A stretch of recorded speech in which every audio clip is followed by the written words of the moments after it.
Mam upetya punarjanma dukha layam ashashvatam na pnuvanti mahatmanah samsidhim paramam gata. Mam, pas mane, upetya atėjusios, punah, vėl, džanma, gimimą, dukha, alajam, kančių vietą, ašašvatam, laikina, na, niekada, apnuvanti, gauna, maha atmana, didžiosios sielos, samšidhim, tobulumą, paramam, aukščiausia, gatah, pasiekusios. Pas mane atėjusios didžiosios sielos pasiaukoja man jogai, niekada nebegrįžta į šį laikiną kančių perpildytą pasaulį, nes jie pasiekė aukščiausią tobulumą. Šilos Prabhupados komentaras. Laikinas materialus pasaulis tai kančių, kurias sukelia gimimas, senatvė, lygos ir mirtis viešpatyje. Todėl suprantama, kad pasiekusiam tobulumą ir atėjusiam į aukščiausią planetą Krišna Loką, Goloką Vrindavaną, nekyla noras sugrįžti. Vedų raštuose aukščiausia planeta vadinama Avyakta, Akšara ir Parama Gati. Kitaip sakant, ši planeta yra anapus materialaus matymo ir nenusakoma, tačiau ji yra aukščiausias tikslas ir vieta skirta mahatmoms, didžiausioms sieloms. Transcendentinę žinią mahatmos gauna iš dvasiškai susivokusių bhaktų ir įsisąmonindamos Krišną tolydžio plėtoja pasiaukojimo tarnystę. Jos taip pasineria į transcendentinę tarnystę, kad jau nebenori nei pasikelti į kurią iš materialių planetų, nei eiti į kokią nors dvasinę planetą. Jos ilgisi vien tik Krišnos, trokšta bendrauti su juo ir nenori nieko daugiau. Toks yra aukščiausias gyvenimo tobulumas. Posmas kalba būtent apie personalistus, aukščiausiojo viešpaties Krišnos bhaktus. Krišna įsisąmoninę bhaktai pasiekia aukščiausią gyvenimo tobulumą. Kitaip sakant, jie pačios iškiliausios sielos.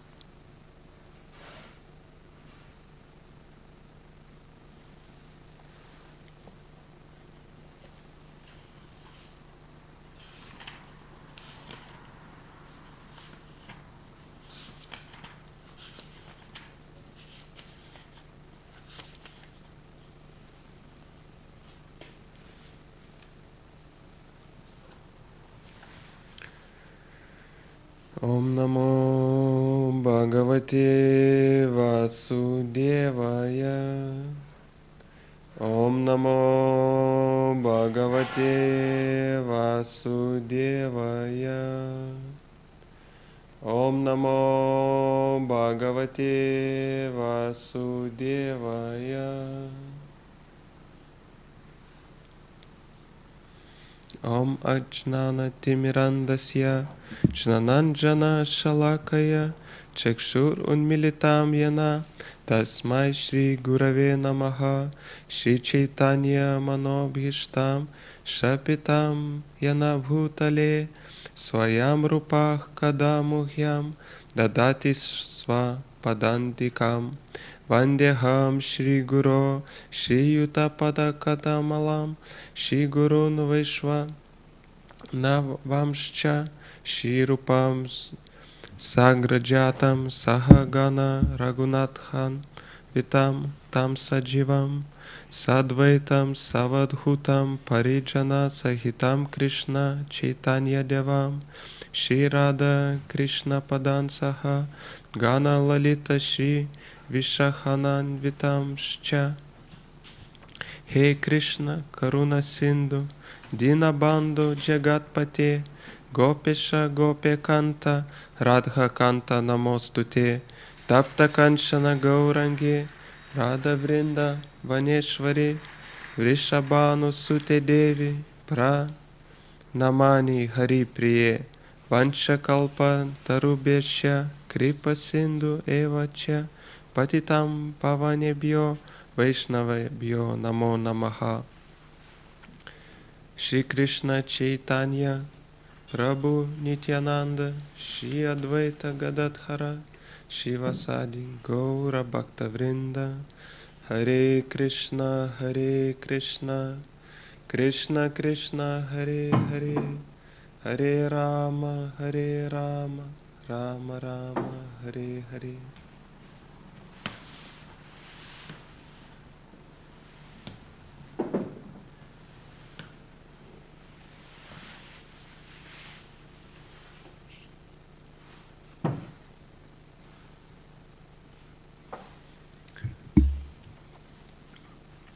Sveiki visi, jeigu kas klausot, ar tiesioginę transliaciją, ar dar ateisit. Šiandien komentuosim ir gilinsimės į 15 tekstą, kurį Šrila Prabhupada irgi pakomentavo. Ir šiai dienai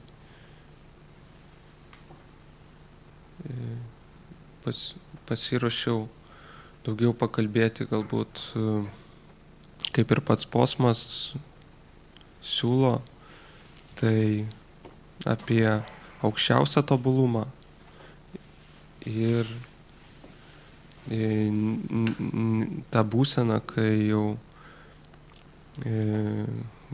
kaip ir pats posmas sako, kai jau nebereikia grįžti į šį laikiną kančių perpildytą pasaulį. Tai vat tą tobulumo būseną ir automatiškai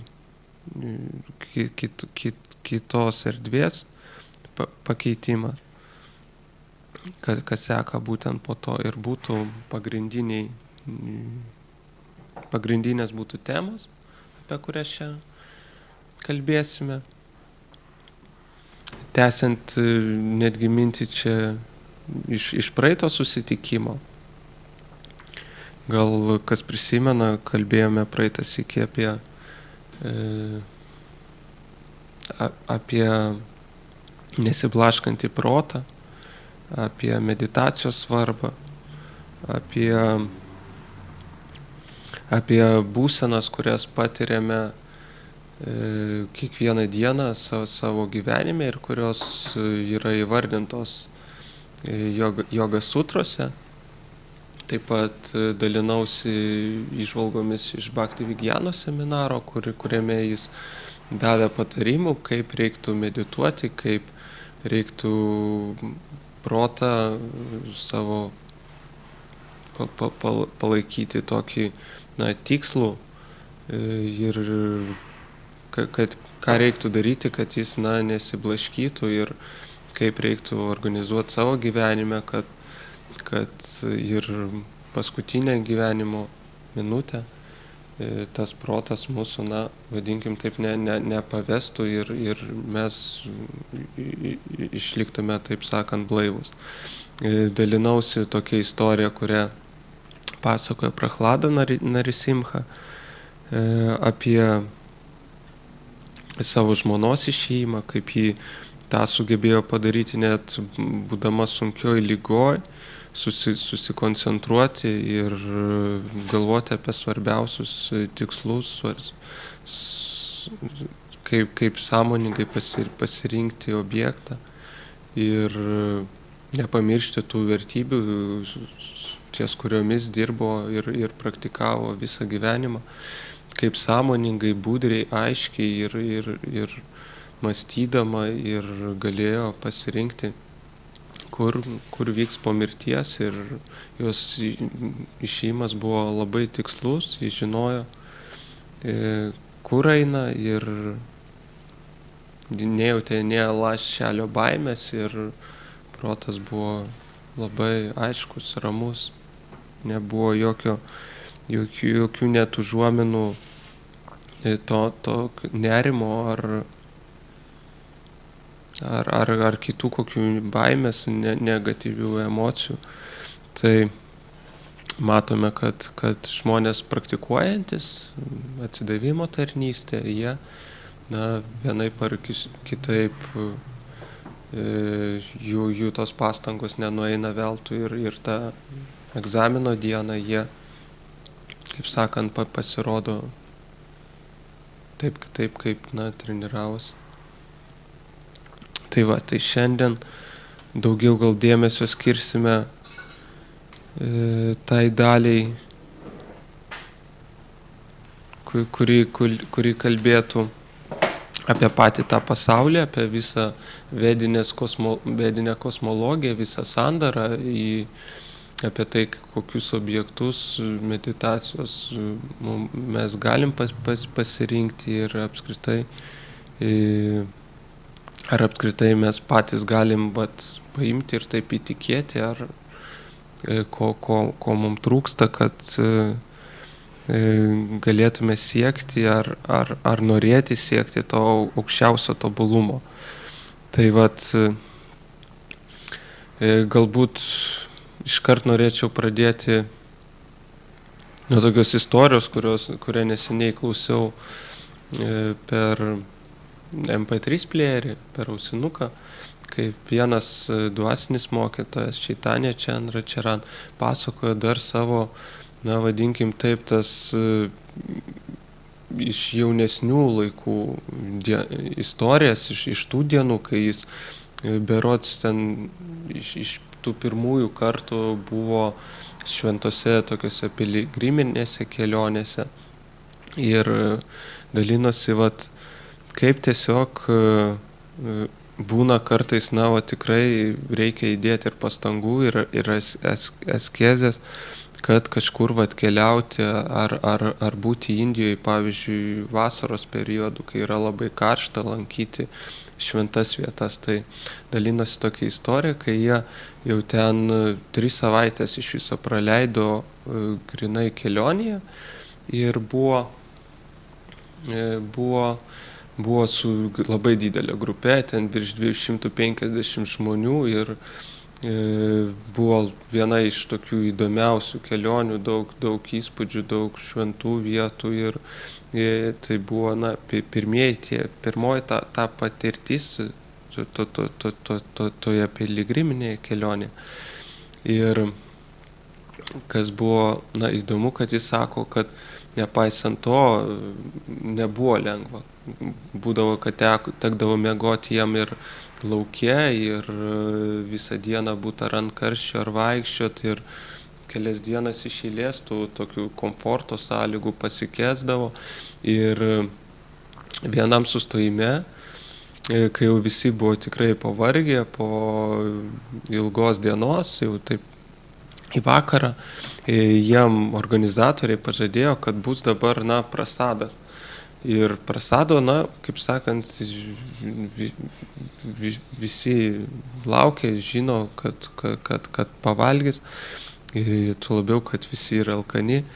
Ir susėdo ir kadangi žmonių labai daug, o būna situacijų, pasako tavo mokytojas, kad kartais tenka net valgyti 2 pamainom, nes visi tiesiog netelpa tam tikroj erdvėje, ar indų neužtenka. Tai tiesiog visi kaip susėdo, taip ir net nebando trauktis. O jiem pasakė, kad prasado reiks luktelti 1/2 valandos. Ir kaip visi taip, kaip pasakojo pats mokytojas savo tas būsenas mintis, kurios užklupdavo jį, kai jis yra visai pavargęs ir jam dar pasako staiga, kad vietoj to, kad tuo jau valgysim, dar reikės pusvalandį luktelt. Ir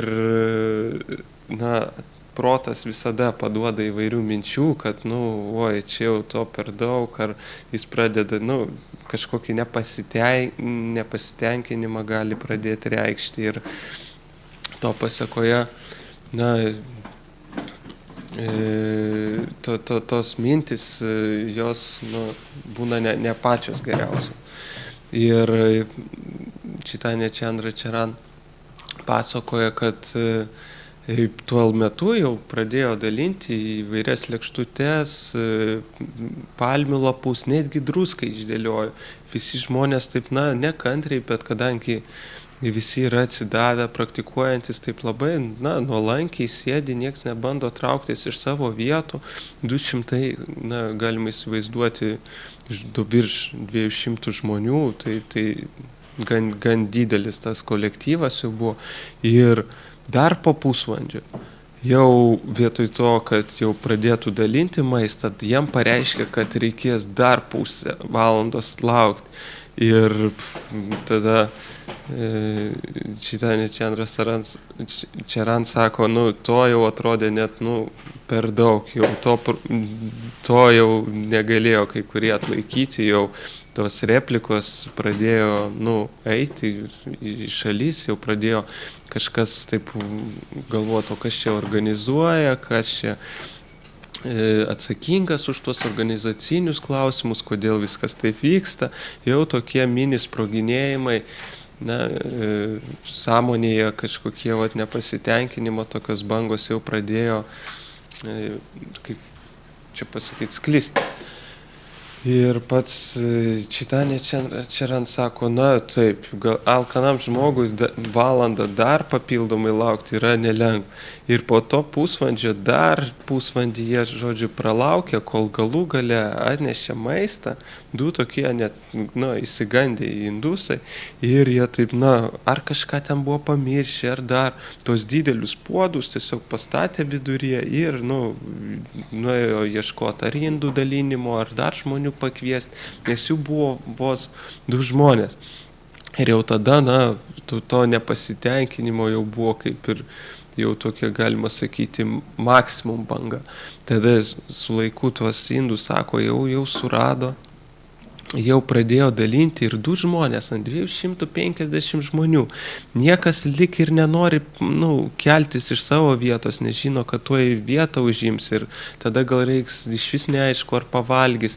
Ir visi sėdi tarsi įsikabinę į savo tas pozicijas ir žiūri, kaip tie 2 indai dalina, bet tempas dalinimo buvo, galite įsivaizduoti, tikrai ne pats didžiausias čia, tokiam kiekiu žmonių čia gal užtruktų porą valandų, kol jie išdalintų viską. Ir mokytojas pasakojo, kad šalia jo buvo vienas Prabhupados mokinys, kuris jam buvo gal virš 50 metų, jis toks jau buvo vyresnio amžiaus, lyginant su jais visais, ir jis iš karto momentaliai sureagavo į situaciją, pasako, oi, kaip čia, mažai žmonių dalina tą maistą, reikia, stotis ir tiesiog imti dalinti. Ir jis padėjo jiems tą daryti iš karto momentaliai. Ir kas man šitoje istorijoje labiausiai patiko, kad ta reakcija, kaip Chaitanya Chandra Charan perpasakoja visą tai.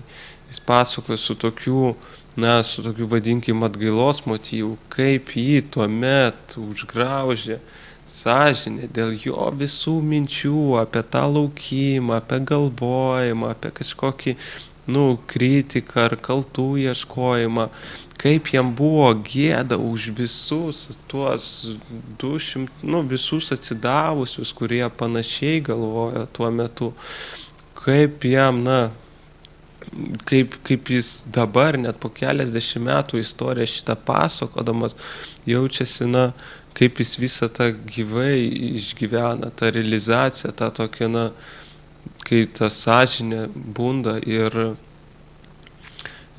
šitas būtent momentas man pasirodė ypač įdomus. Tai vadinkim tą patį galbūt malonę, kuri ir ateina iš Krišnos, kuri jis leidžia mum būti, vadinkim taip, jautresniem aplinkam ir mus pradeda graužti sąžinė, mes tiesiog vieną dieną paimam ir jau negalim elgtis taip kaip anksčiau, jau mums sunku tiesiog nuskriausti ir kitas gyvas būtybės ir daromės jautresni ir pačiai aplinkai, ir savo praktikai dėmesingesni kasdieniai tai sadhana ir bendraudami tiek darbe, tiek savo, bet kurioje aplinkoje su žmonėm. Ir čia dar kita istorija, vat, prisimenu, kaip net ir žmonės, kurie vesdavo ten, vadinkim taip, tokį gan nuodėmingą gyvenimo būdą, pradėdami praktikuoti Krišnos sąmonę, su laiku pajunta, kad jie jau negali net pakenkti, vadinkim taip, ten kažkokiem kirminukam ar ten voram ar tarakonam namuose, juos tiesiog pradeda gyvus kažkaip išprašinėti iš namų, mesti pro langus, o jau po kurio laiko jau ir to žmogus negali padaryti, tiesiog jam jau ta sąžinė neleidžia tiesiog taip elgtis. Tai galime pastebėti, kad pats procesas jis veikia. Ir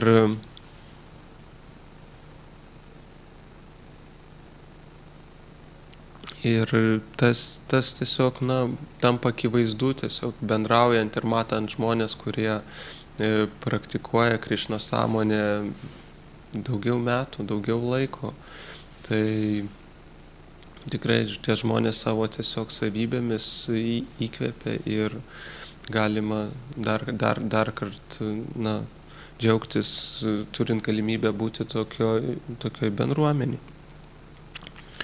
Tai kaip Krišna ir kalba, pas mane atėjusios didžios sielos pasiaukoja man jogai, niekada nebegrįžta į šį laikiną kančių perpildytą pasaulį, nes jie pasiekė aukščiausią tobulumą.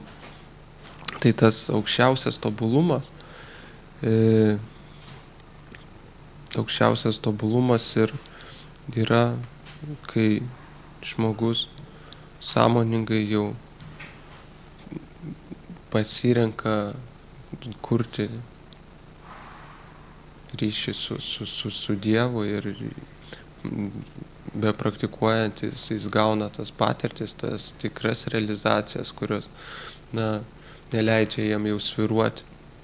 Jo vadinkim tas bhakti augalėlis, kurį kiekvienas mes pradedam auginti, jis jau užauga iki tiek, kad jo jau kažkokios aplinkinis poveikis jau taip neįtakoja ir jam dėl to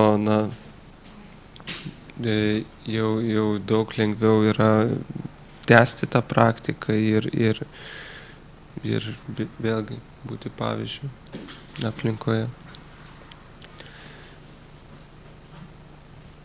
Tai visgi tas įdomiausias momentas, o kaip praktikuoti, kol dar tų realizacijų tokių galbūt dvasinio pasaulio jų gal nėra, ar tas tikėjimas jis nėra tiek stiprus. Ir aš atsimenu irgi tokį klausimą turėjau ir uždaviau jį mūsų tokiam labai gerbiamam virėjui. Ir jis taip padrasindamas pasakė, kad tiesiog mes tą patirtį kiekvieną dieną galim gauti tiesiog bendraudami su tiek vyresniaisiais, tiek ir paprasčiausiai skaitydami knygas, tai ten yra visa tiek ir ta, vadinkim, dvasinio pasaulio tos realizacijos aprašytos ir visą tą galima skaityti, matyti ir tą pradėjus tiesiog vertinti ir skirtam dėmesį, ateina supratimas iš tikrųjų, kokios tos žinios, kaip jos arti mūsų ir kad mums užtenka tiesiog atsiversti knygą ir mes jau vadinkim taip visai kitoje erdvėje, pasaulyje ir kad tai yra ne šiaip sukurta, o tai yra tiesiog patvirtintos tos žinios daugybės šventųjų žmonių, kurie gyvai bepraktikuodami jie pasiekė tuos susitikimus su viešpačiu, tas tikras realizacijas. Aišku, dabartiniai sąmoniai kitąsyk, bent jau man nėra taip lengva pamatyti, suprasti, bet šioks toks polinkis bent jau studijom, tai jis atsiranda ir tikėjimas į tuos šventraščius, na, jis vienaip ar kitaip irgi, na, aš matau, kad bent jau mano gyvenime tai irgi didėja.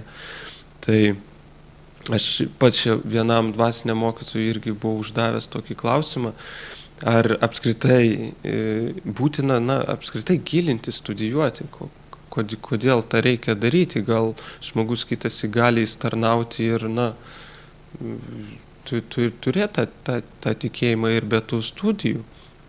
Gal čia ne tiek tas esminis dalykas. Ir jis sako, nu, jis tokia įdomi įžvalga pateikė, kad o kaip tas, na, tikėjimas jis, na, pasireiškia, tai žmogus jis norės dar daugiau sužinoti apie Dievą, dar daugiau norės jis iš tikrųjų, na, tarnauti, dar daugiau jam, nu, bus įdomu skaityti ar klausytis apie tuos žaidimus, tai jis neišvengiamai, jis tiesiog jau negalės neskaityti, nes yra daug tų istorijų ar daug tų dalykų, kurie įdomus. Bet čia vėlgi reikia suprasti, kad kiekvienas turi skirtingą tą polinkį ir vienas gal jis daugiau gal pradės skaityti, o kitas kaip tik daugiau įsikvėps, na, tarnauti ar užsiimti kitokia veikla ir tų būdų, kaip būtent tobulėti dvasiškai yra be galo daug ir visi jie puikiai veikia, o dar geriau, kai mes užsiemam tą veiklą, kuri mum, na, kaip sakant, arčiausiai širdies labiausiai padeda progresuoti. Tik tai kitas mes gal ne visada ir susigaudom, o kas čia mum, nu, geriausia.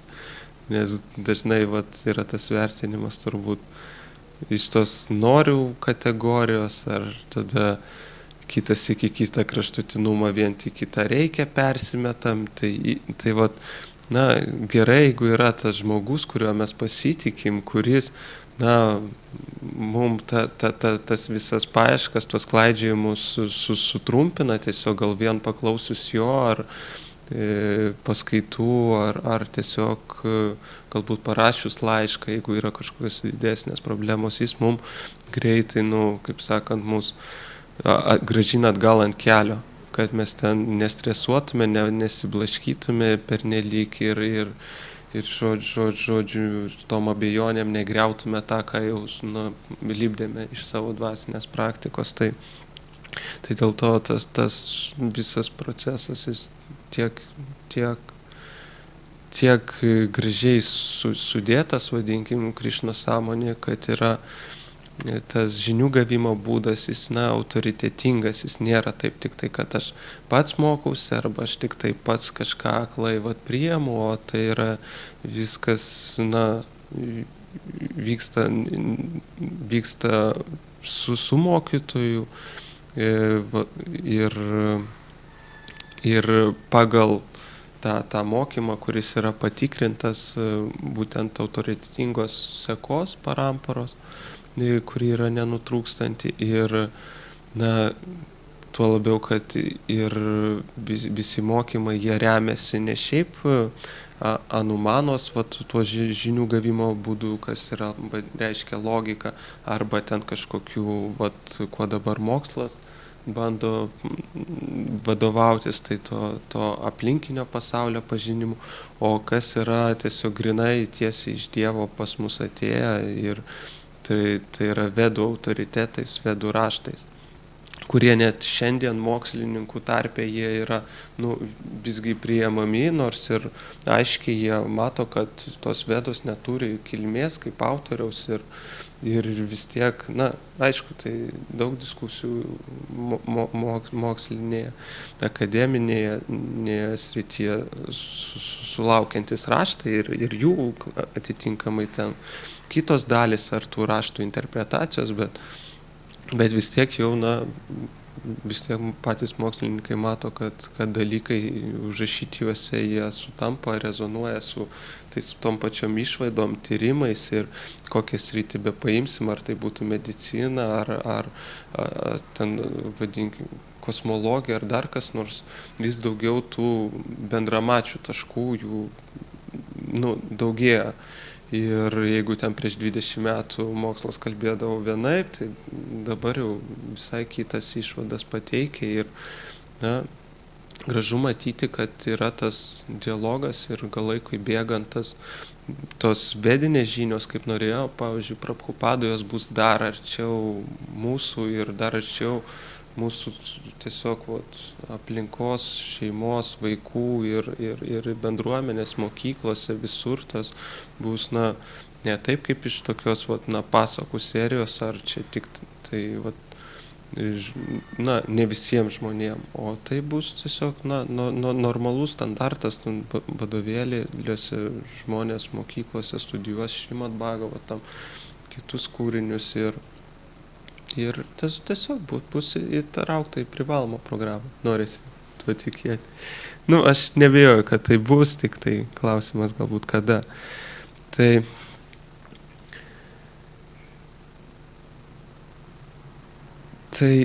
šiandien vėlgi yra tos kaip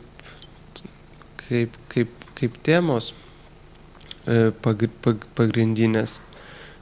Galbūt dabar galima būtų dar šiek tiek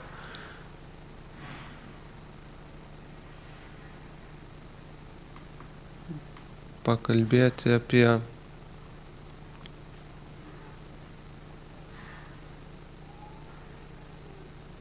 tą dalyką, kodėl visgi, na, vėlgi vieni žmonės lik ir tuos šventraščius labiau linkę studijuoti, o kiti žmonės galbūt tiesiog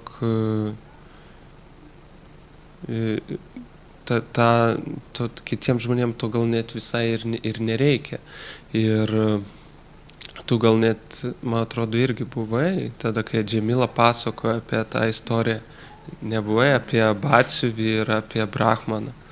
O, tai ten buvo pas mus toks labai nuoširdus kirtanija, bhaktas, kuris brahmačaris berods, Džemila Prabhu, kur gražiai dainuoja.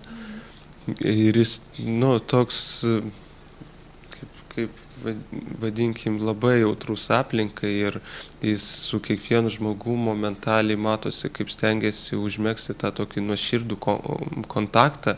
Nei vienas žmogus visoje salėje turbūt nėra taip, kad jis, na, būtų, kaip sakant, pamirštas jo. Jis kiekvienam skiria ten dėmesį, žvilgsnį ir toks, na, labai dėmesingas ir, na, nuoširdus bhaktas. Jis taip prieš paskaitą skaitydamas, jis taip labai stipriai kuklinosi, nes sako, čia, nu, jis to dažniausiai nedaro, bet po jau paskaitos aš mačiau, kad, na, ten 20 žmonių visi buvo taip stipriai įsikvėpę, tokie, taip, nu, tokiom, nu, tikrai kažkokiom tokių sąmonės pokyčių ir gilių įspaudų širdyje paliko, ta rytinė paskaita, tai nebejoju, kad dar ilgai prisimins tą istoriją.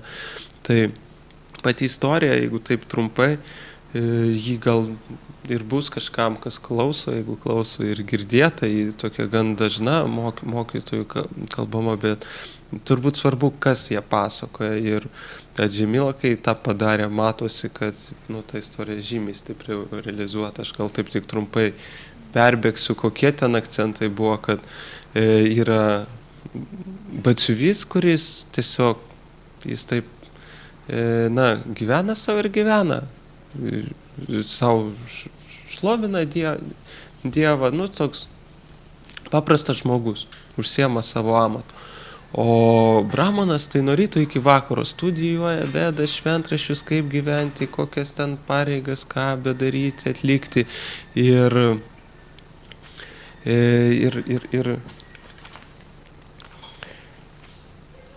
Ir berods ar Nanda Kumaras, ten jis, kai keliavo, tai jis sutikęs juos ir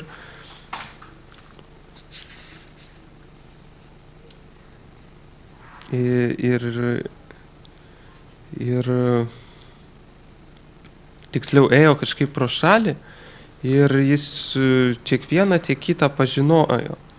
Ir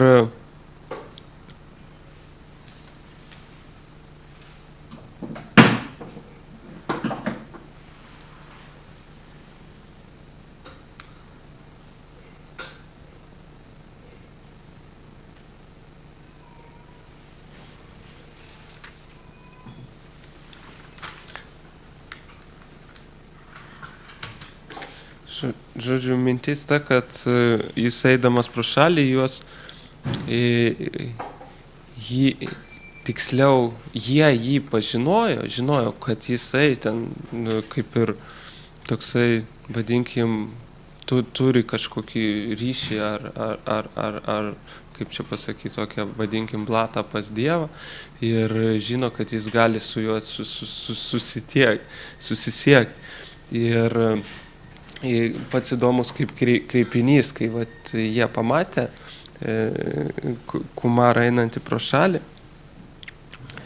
kaip kreipėsi. Tai tas brahmanas, jis taip tiesiog, galima sakyti, ne visai pagarbiai, taip tiesiog jį pašaukė, maždaug kur eini, ar jeigu sutiksi Dievą, ar gali paklausti, kiek man liko gyventi. Nes aš čia taip jau intensyviai praktikuoju, gal čia mano vos ne paskutinis gyvenimas jau šis, jis taip su tokia iliuzija. O jis taip nuolankiai, aišku, jo perduosiu, paklausiu, atsakysiu į klausimą. Jis žinojo, kad, brahmanas reikia jį gerbti ir panašiai. Jis,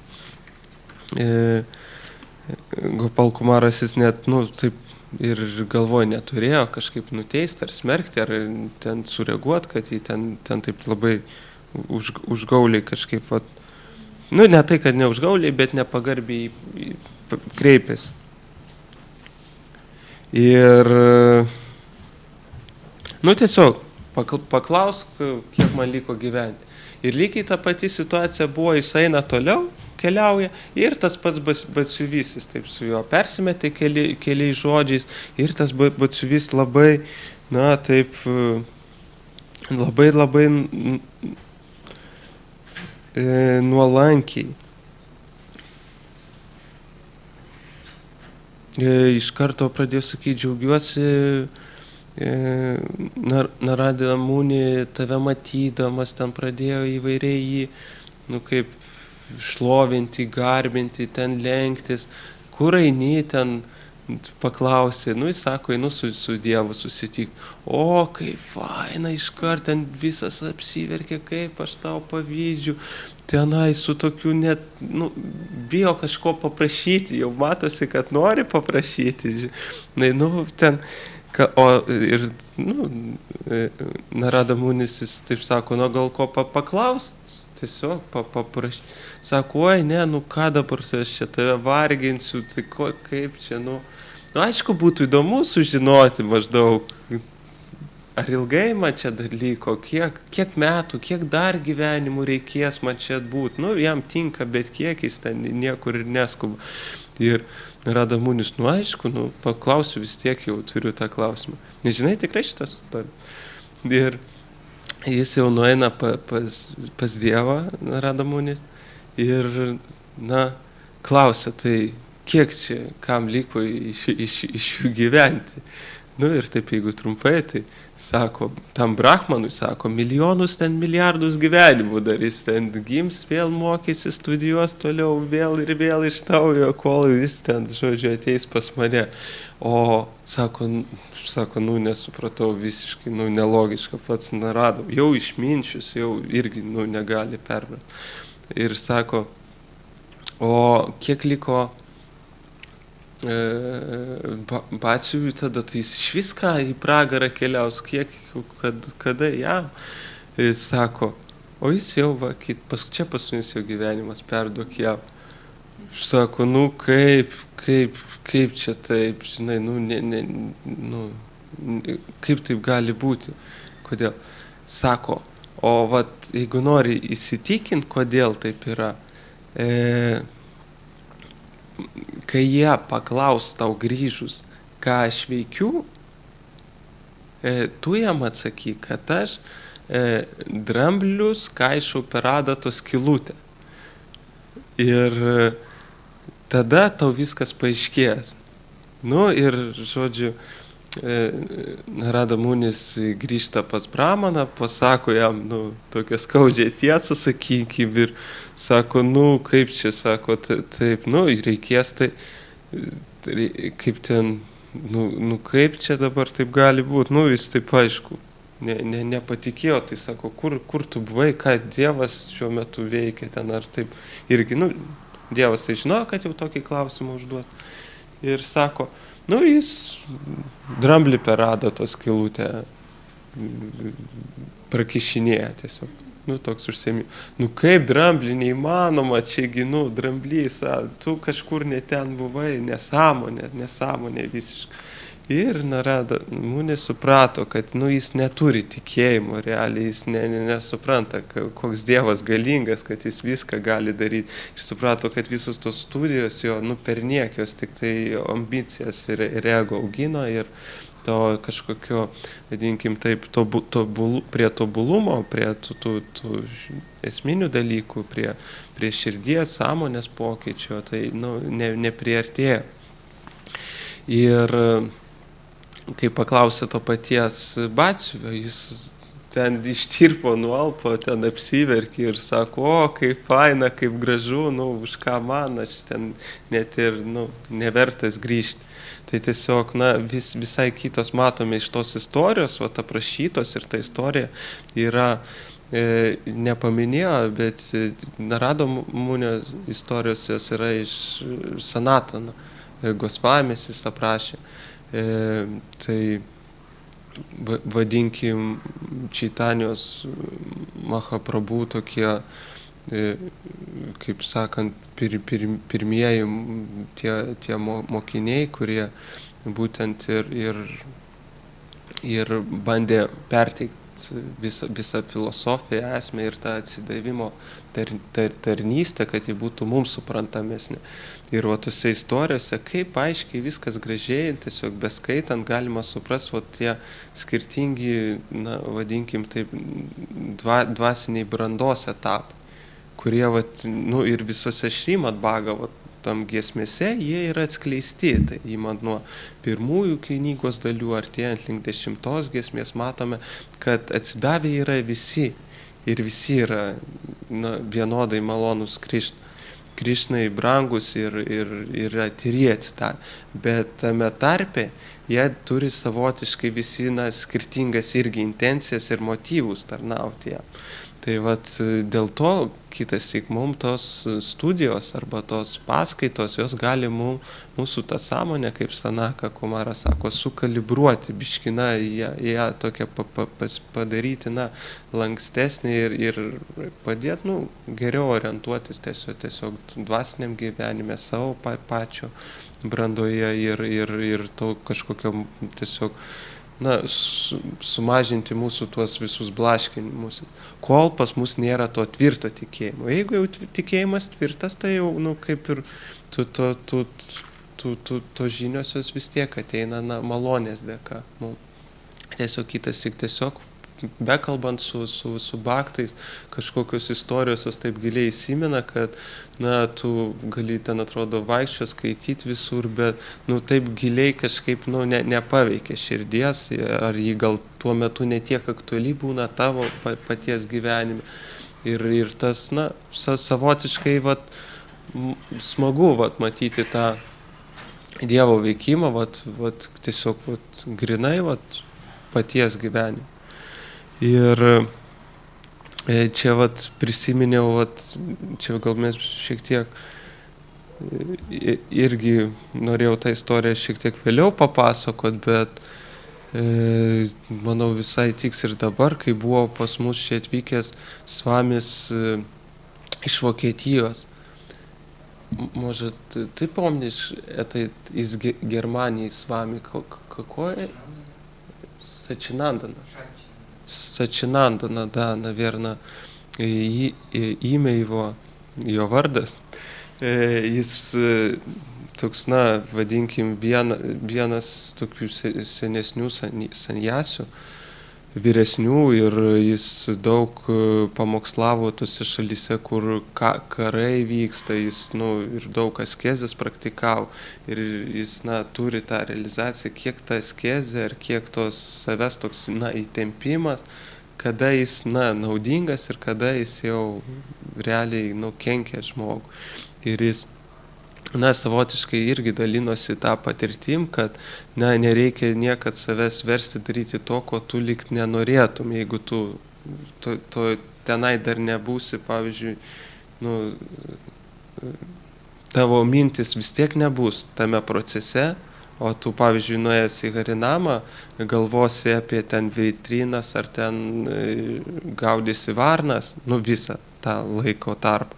Tai jau geriau, sako, tada grįžti į kur nors ar į virtuvę ar dar užsiimti tokia veikla, kur tu gali mokytis tiesiog koncentruoti. Ir tas turi ateit automatiškai, tiesiog tu jau negalėsi neišeiti į Harinamą, turi tas būti etapas.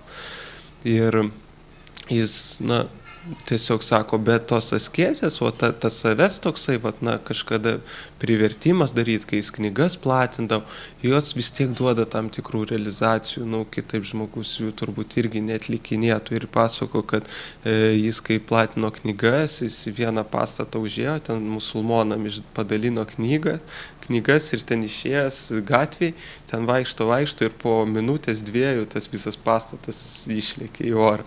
Tai, tokia patirtis, kad skaityk, gyvenimas, galėjo ir baigtis, o dar,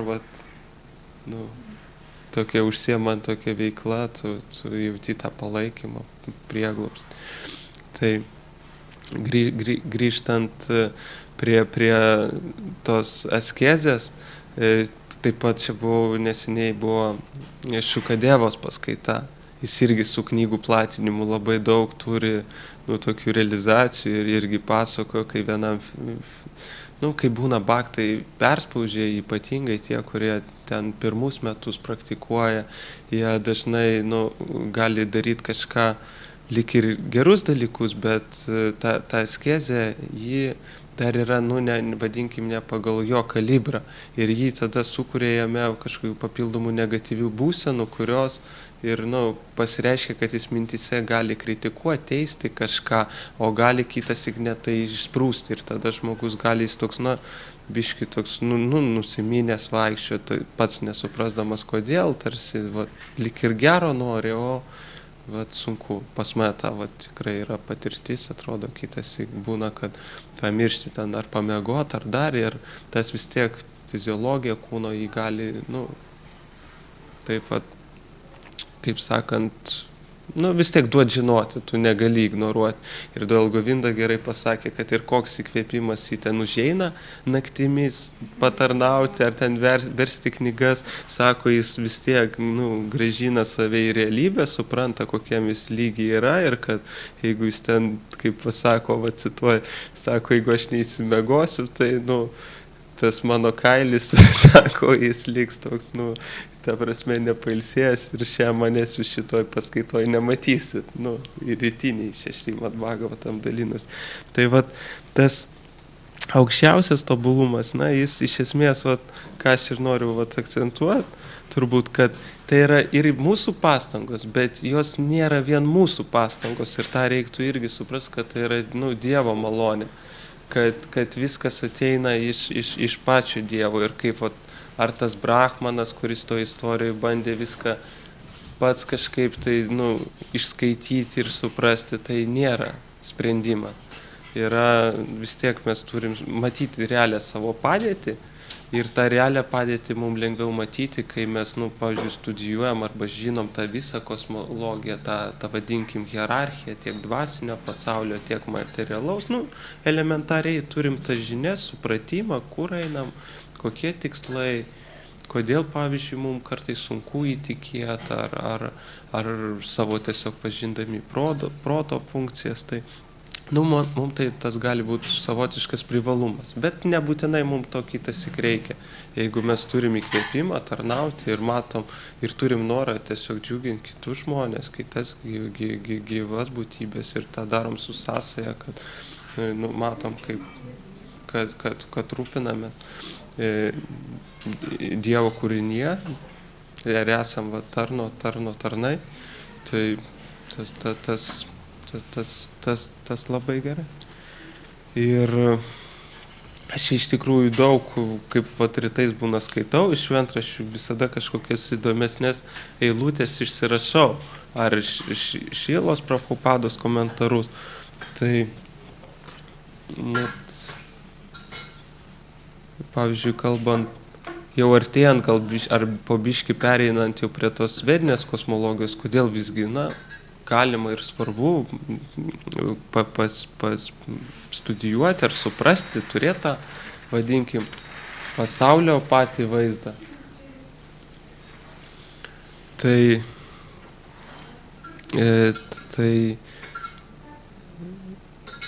tiesiog, tada mes aiškiau matysim, kur link mes einam ir kur dabar esame.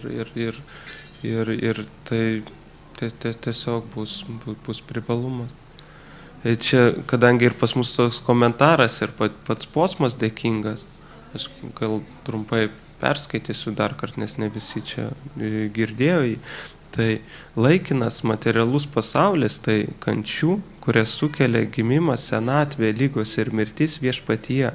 Todėl suprantama, kad pasiekusiam tobulumą ir atėjusiam į aukščiausią planetą Krišnaloką, Goloką Vrindavaną, nekyla noras sugrįžti. Vedų raštuose aukščiausia planeta vadinama Avjakta, Akšura ir Parama Gati.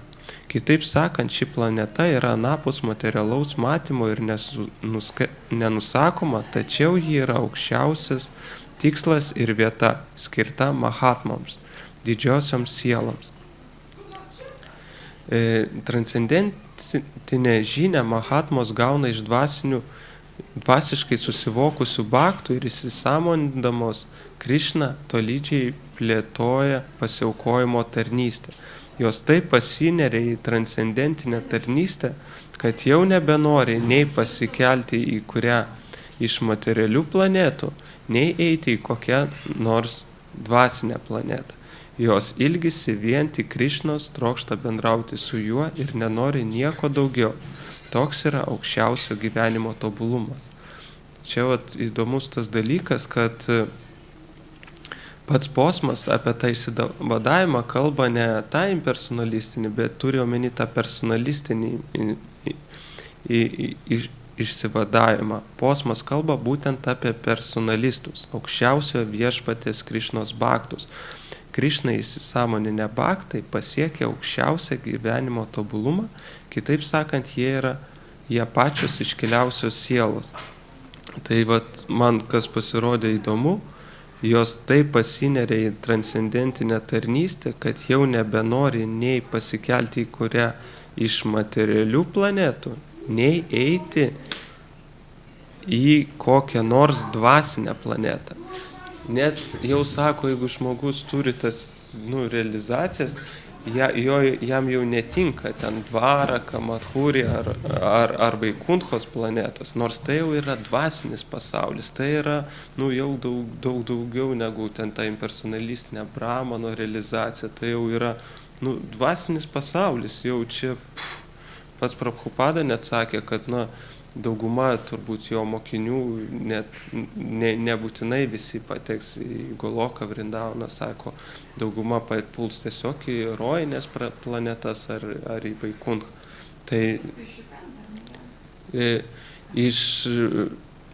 čia irgi galėsim dabar palaipsniui tą biškį kosmologiją ir buvo šios toks, jeigu yra noro laiko, kažkaip trumpai tokį gal lengvą įvadą padaryti, nes čia aišku tos temos jos tokios ilgos, bet tie įdomesni dalykai, gal juos galima bus įvardinti. Tai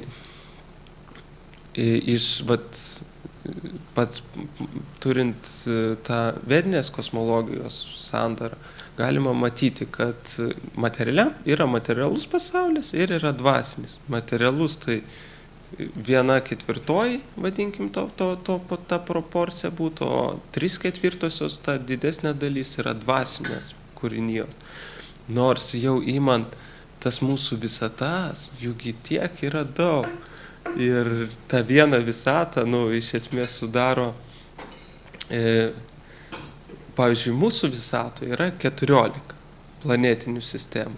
Mūsų Žemės centre 7 tų, vadinkim, rojinių planetų, kaip krikščionys sako, į rojų pateksiu, tai ten tiesiog aukštesnės planetos su geresnėm gyvenimo sąlygom, o žemesnės planetos, kur yra labiau tokios demoniškos prigimties, jos būtų daugiau tokios technokratinės, labiau civilizacija pažengus ir žmonės gaidulingesni yra, tiesiog daugiau noro yra tenkintis ir tokie, kuo toliau, aišku, tai tas dar stipriau išreikšta.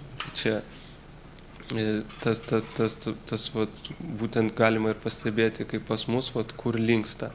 Žmonės miestuose tiesiog bando kažkaip suefektyvinti tą laiką, kad daugiau dar malonumų galėtų nuveikti, patirti.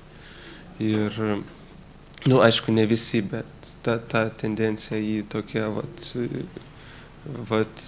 išnaudot laiką, kad gau daugiau malonumų, jį jaučiama ir jį giliai, net aš pats pastebiu ir yra dažnai pas patį. Mane pats, kuo toliau, tuo labiau ir pastebi tuos dalykus.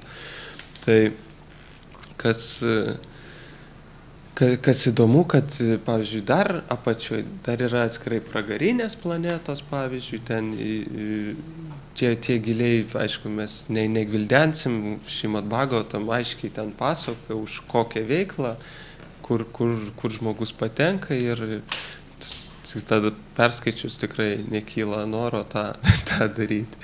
Tai tiesiog, kas man buvo įdomu apie materialų pasaulį, gal tokio, ten aišku labai daug gilintis galima ir ten kiekvienoj planetoje vis skirtingos rasės, kuo jas pasižymi, kas ką veikia, kokio dydžio tos planetinės sistemos toj visatoje ir panašiai. Bet mūsų visata, kurioje mes randamės, yra viena mažesnių. Čia yra tik 14 planetinių sistemų ir Brahma ir berods vaizduojamas jis su 4 rankom pas mus. Ar galvom 4. 4 galvom dar. O yra tokių visatų, kur Brahma ten daug galvų, daug rankų turi skirtingai. Ir tuo pačiu ir planetinių ten sistemų visai, krūvos ten gali būti 100 tūkstančių, ten nesuskaičiuojamo dydžio ta materiali erdvė, o šitų materialių visatų jau nesuvokiamai protu. Ir čia būtų 1/4 tik tai, vadinkim, to viso sandaro.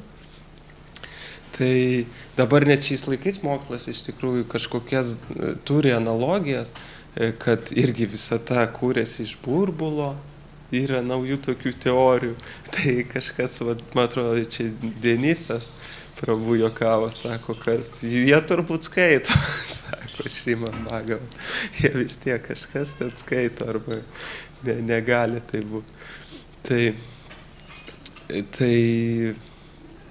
O dvasinį pasaulį suprastai iš vis neįmanoma, nes jis yra už mūsų patyrimų ribų ir mes tą patirtį, kaip Renukas Suta sako, mes galim jį turėti arba knygos, arba tai vis tiek yra jau aprašytos jau patirtis tų žmonių, kurie praktikuoja, kurie turi tas gyvas realizacijas to absoliuto, vadinkim, Dievo pažinimo. Ir aš neseniai skaičiau, dabar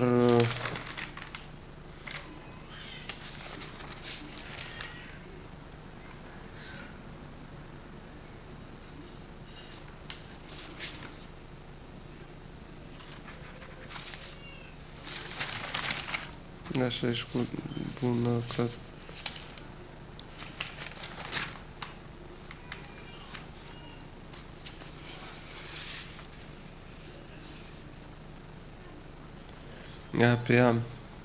apie tą dvasinį pasaulį ir kaip tu irgi užsiminiai, paklausai, ar grįžta. Tai iš materialaus pasaulio neišvengiamai, ten kiek žmogus atbūtų, vis tiek jis laikas praeina iš tų rojinių planetų, ar kokią ten jis poziciją užimtų, tiesiog laikas praeina ir jis sugrįžta vėl. Ir pati Žemė yra labai dėkinga, nes joje mes realiai atidirbinėjom jau savo karmą. O kitose planetinėse sistemose mes tik tai ją, vadinkim, jau ką uždirbom, tą mes įgyvendinam. Tai jeigu rojinėse tai gerai, bet kitas ir gali būti tose žemutinėse planetose, gali tekti pabūti arba apskritai, vadinkim, toj skaistykloje ar pragarinės. Tai žiūrint, ką mes, kuo čia labai užsiemam, kokioj sąmonėje gyvenam. Bet dvasinis pasaulis, tai kaip Prabhupados komentaras buvo, jis apibendrindamas, čia cituoju iš komentaro 3 Šrimad Bhagavatam dalies, apibendrinant galima pasakyti, kad sielos gyvenančios dvasinėme pasaulyje, Vaikunthos karalystėje, čia kalbama apie Vaikunthos karalystę, niekada nepuola į materialų pasaulį, nes Vaikunthos pasaulis amžinas. Tai čia turiu omeny, kad iš dvasinio pasaulio nepuola niekas. Ir net iš Vaikunthų. Tačiau kitąsyk, paklusdami viešpaties valiai, bhaktai nužengia į materialų pasaulį pamokslininkų ar ateistų vaidmenyje. Tačiau reikia visada atminti, kad ir pamokslininkų ir bedievių nužengimas į šį pasaulį yra viešpaties plano dalis. Štai viešpats Buda buvo aukščiausiojo viešpaties inkarnacija ir nepaisant to jis skelbė ateizmą. Dievo nėra, tačiau Bhagavatam žodžiais už viso to slypėjo viešpaties valia. Tai iš ten gali žmogus siela ateiti, bet tai bus tiesiog Dievo plano dalis.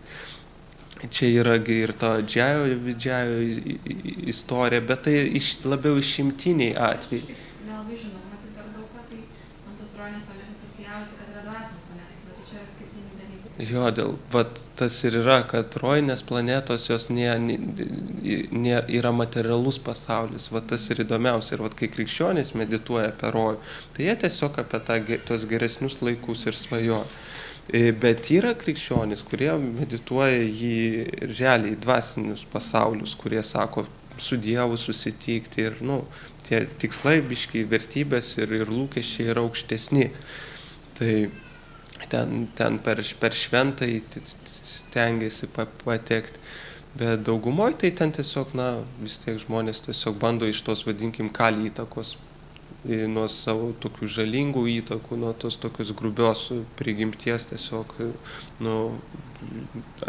kaip sakant, išsivaduoti, taip atsiriboti. Tai Vaikuntha jau yra dvasinė planeta ir kaip Šrila Prabhupada komentuoja, kad apibendrindamas, kad iš jos jau negrįžta, tačiau būna plano, kaip Dievas žino geriausia, kas mums geriausia. Ir to pačio Narada Munė, kurią istoriją skaitėm, pasakojau Adžemilą, kur minėjo. Ir ten ta istorija iš tikrųjų yra labai plati. Jis irgi, Sanatana Gosvamis, jis kaip Šrimad Bhagavatam yra skirtingi dvasiniai tokie, vadinkim, skoniai surašyti. Tai ir tenai yra tas Narada Munis, jis keliavo po visas tiek materialų pasaulį, tiek dvasinį, visų. Ir jis žiūrėjo, kažkas vis ne taip jo. Čia lik ne mano nuotaika, lik ne tas, dar lik ne tas, kol jis priartėjo prie Goloka Vrindavano. Tai jeigu kuo žmogus nuoširdesnis ir sąžiningesnis yra ir prieš save, ir tiesiog ir deda tas kuo tokias sąmoningesnės, nuoširdesnės praktikas, tuo jis, tuo Dievas, ir duoda tą malonę, tą supratimą ir jį veda, jis, tik tai ir padeda. Ir visa ta mūsų ir yra kvalifikacija, tai tas yra nuoširdus tas tikėjimas. O jis, nu, ir gaunamas per tas pastangas, tiesiog, kurias mes darom ne mechaniškai, kurias mes, nu, sąmoningai atliekame. Ir, nu, tų tokių, vadinkim, tokio robotizmo, tai, nu, niekam nereikia ir ta tarnystė tokia būna, na, tad nėra to tokio santykio. Tai irgi gerai. Tiesiog jeigu mes kažką gero darom ir tas atneša rezultatą, bet dar geriau, kai mes patys esam tame, suprantam, dėl ko darom ir tą darom nuoširdžiai. Ir Denisas čia kai pasakoja apie Vaikunthos planetas, čia kai pasakoja, kai Dhruva Maharadžas atskrido erdvėlaivis, nusileido, tai ten buvo per tą rytinę paskaitą jo kažkaip ten užklausė ir žodžiu, jis papasako tokią istoriją, kaip žmonės maždaug patenka į tas dvasinės planetas, nu kokie yra ten, ar iš sapno, kaip kažkas lyg prabunda ir jau žaidimuose ten yra, o kitas gal ten Krišna pašaukia, nu toks tarsi tiesiog nieks lyg ir labai nepasikeičia, kaip čia gyveni, taip lyg užmigai, prabudai ir viskas. O į Vaikunthą tai nusileidžia vėl vis skrendi, taip efektinga labai būna. Nu, bet esminis dalykas, kai sakė, kad pats Narajanos pavydalas, tas keturankis Krišnos ekspansija keturankė Narajanos, kuri yra Vaikunthoje. Tai jį, sako, net pati pavargsta nuo to tokio ritualistinio garbinimo ir pati grįžta atgal į savo tą pradinį, tą pirminę Goloką Vrindavan. Bet aišku, čia jau tokios, na, labai subtilios temos, kad jas taip, nu, ne mechaniškai, o su realizacijom, nu, matyti ir išjaust, tai vis tiek, nu, čia labai individualu, turbūt. Kiekvienam savai. Kartais atrodo, Dievas taip duoda tą matymą, tu lyg turi realizacijų, bet kitas tik vėl kažkur gal buity, kasdieniuose darbuose, taip įsisuk.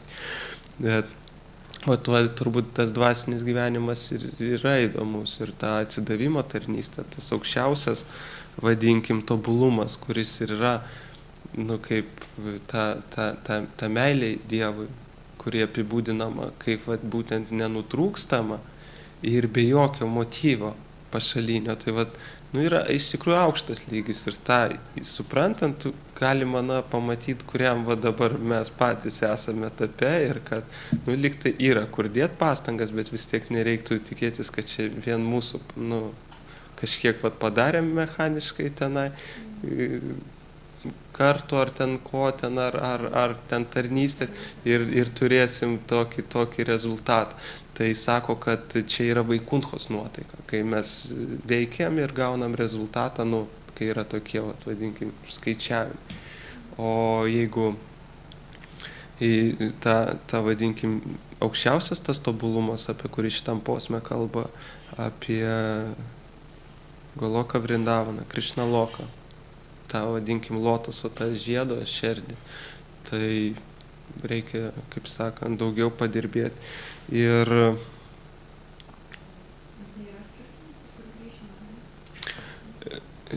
nu, man patiko Nandos Varnanos nuotaika, ties šituo klausimu sako, kas gali už tave geriau pasakyti, kokiu tu nori santykių su Dievu. Kas geriau, nu, yra tos asmenybės, kurios...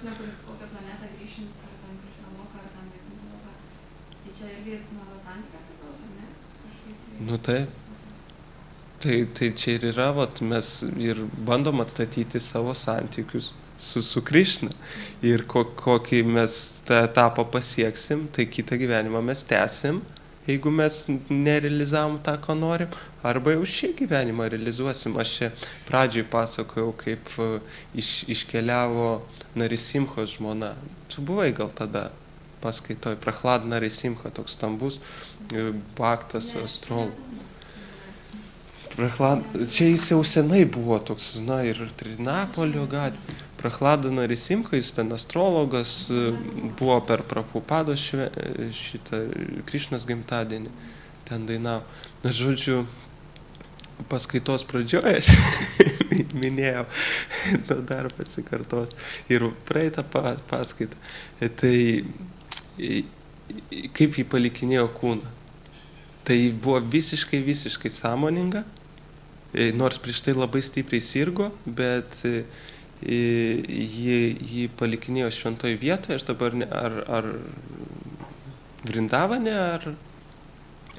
Vrindavane tikriausiai, dabar irgi bijau, irgi gal sumeluoti, bet kažkurioje šventų vietų ir ten netoli buvo šventikla, jau ten savaitę, tiksliau mėnesį jau beveik nevalgė kieto maisto ir 3 savaitės tik skysčius vėliau gėrė. Ir ten paskutinius ten savaitėm tik vandenį. Tai jos antiek vis tiek ta sąmonė buvo skaidri, dingo visi skausmai, nors prieš tai ten labai skaudėjo. Ir ji ten buvo visą laiką sąmoninga, nepaisant to, kad nieko nevalgė, nei gėrė, ji normaliai, blaiviai mąstė, kalbėjo, ji galėjo su savo subtilių kūnų vaikščioti, ten matyti, nueiti pas dievybės, jų daršaną, pažiūrėti jas. Ir ji galėjo išsirinkti, kada vos nemirs, kur keliaus. Jisai šalia buvo, jo visą laiką ir jau buvo toks labai palankus metas jai išeiti, bet jį pasakė, ne, dar dievybių nėra daršano, aš palauksiu Mangalaračio. Ir su pirmuosiam giesmėm, jį ten visą naktį nemiegojo, šalia buvo, žodžiu, tik tai altoriai, nu, tik buvo ten po 4:30, kada ten tas Mangalaratis prasideda, to šventyklo. Tai tik tai su pirmom giesmėm jį ir iškeliavo. Tai buvo tūlas į rankoje, į džepą, kiti pirštai į Gangos vandenį. Nu, tai yra, ant kiek tu sąmoningai, žinai, kur tu eisi po mirties. Toks yra kaip, aš einu miegoti ir nežinau, kur aš miego metu esu. Nu, tiesiog būna, kartais sapną prisimeni, kartais ne. Tiesiog atsiguli, užmerkia akis ir kaip variklį ir užgesinai ir užbėgi, prabundi. O čia toks, tai aš įsivaizduoju, nu, kad nėra tokio tamsos. Kaip buvo, matė ir tiesiog, kai būna žmonės iš klinikinės mirties kažką pasako, tai ten gal jie turi to rojinių planėsų, tu būna realizacija. O čia jau, na, visai kita realybė, tai nu, čia nespekuliuosiu, bet ta istorija man pasirodė tikrai tokia nuoširdį ir ten net astrologiškai buvo viskas išskaičiuota pagal visus ženklus, ten kokie ten yra, kad, nu, išventa, ta prasme, į dvasinį pasaulį papuolė. Bet tai vėlgi, kur, ar ten pas Krišną, aš, nu, nežinau nuotaikos, kokia jį gyvena, jis to irgi neminėjo, čia turbūt, nu, labai tokie intimus dalykai. Ir tiesiog, na, ant kiek turi būti ta pas mus sąmonė irgi, tas visas toksai,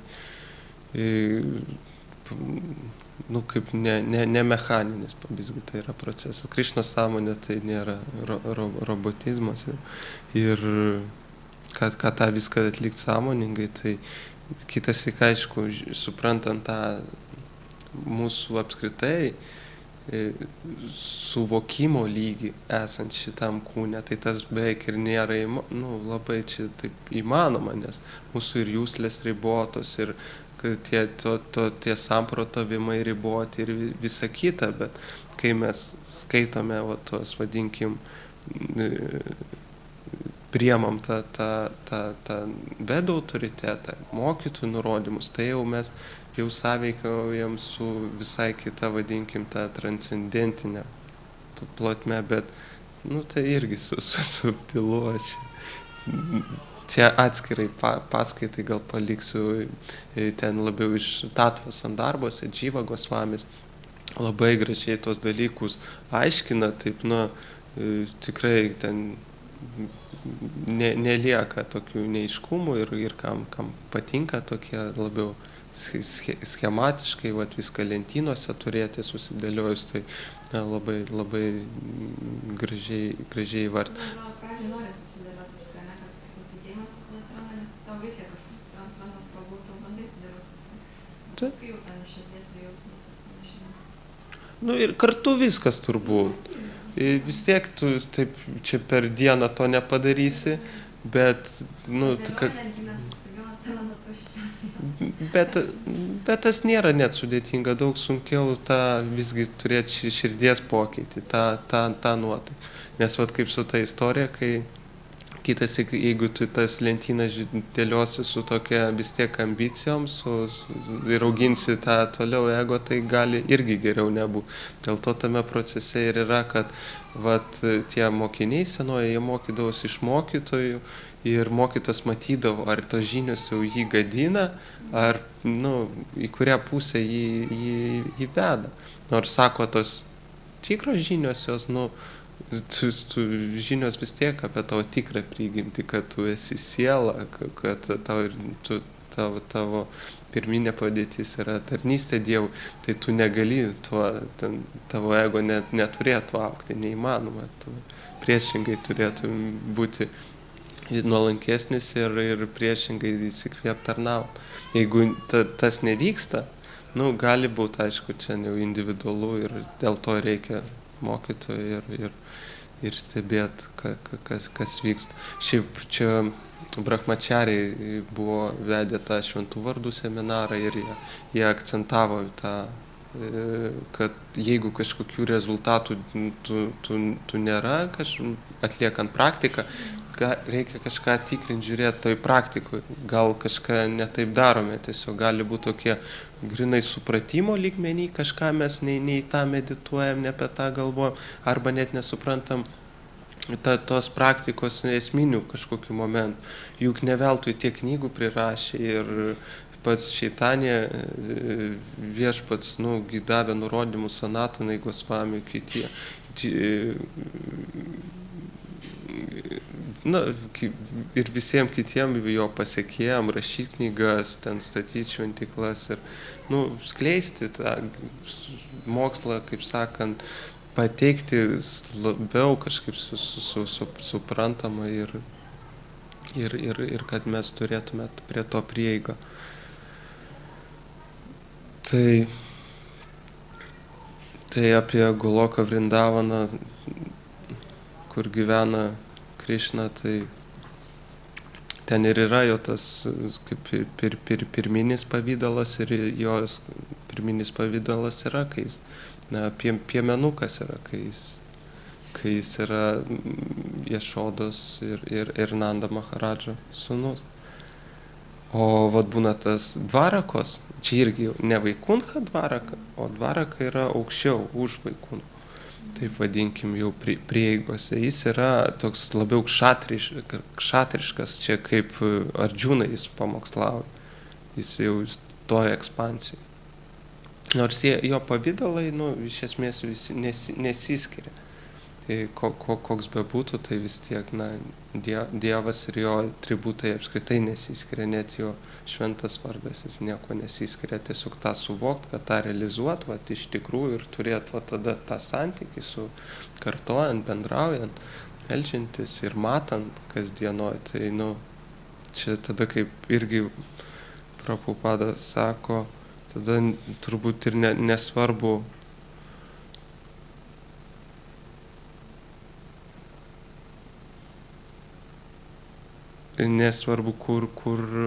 kur žmogus randasi.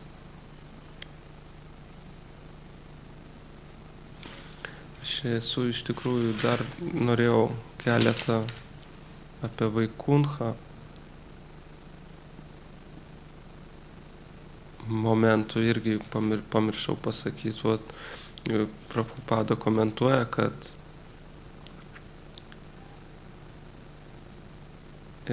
jeigu bendruomenės nariai svarbiausių savo gyvenimo principų pasirenka tikėjimą Krišną ir gyvena nuosekliai laikydamėsi Bhagavad Gitos priesaikų, jie gyvens ne materialiam jau pasaulyje, o Vaikunchoje.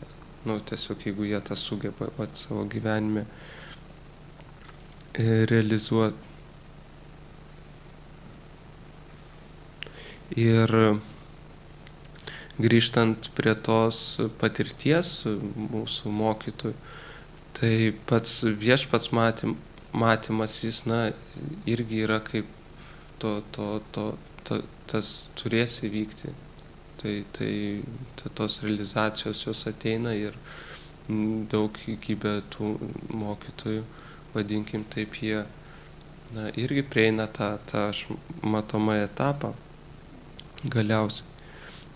Kaip irgi Prabhupada komentuoja, man tas pasirodė su tuo viešpaties daršanu, ne? Kaip čia taip, žmogus jį pamato, bet jis dar lyg lieka čia, tada man taip atrodė pradžiai, galvoju, tai gal jis jau tada iškart jau ir neliktų.